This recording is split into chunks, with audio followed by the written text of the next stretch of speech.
আমার পাপের শাস্তিগুলো আমার ছেলেকে পেতে হচ্ছে। এত জীবনে পাপ করেছি যে কিছু বলার নেই। যে পাপের মধ্যে ওই একটাই পাপ করেছি যে নতুন করে আবার সংসার পেতেছি।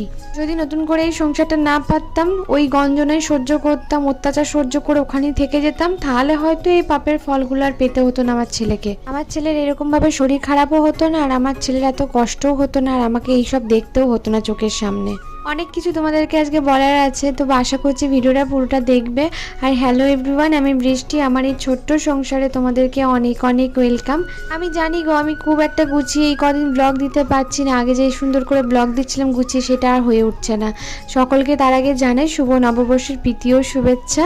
আর এখন আমি সকাল সকাল স্নান করে নিয়েছি, অনেকটা সকালেই স্নান করেছি দেখতে পাচ্ছ, কেননা আজকে মাথায় স্নান টান করে একটু পুজো টুজো দিয়েছি, তো সেই কারণে অনেকটা সকালে উঠেই জানো তো স্নানটা সেরে নিয়েছি। জানো তো সারাদিনটা না বেখেয়ালি থাকি। তোমরা এতবার করে বলেছো চিরুন দিয়ে দিদিভাই সিঁদুর পরবে না,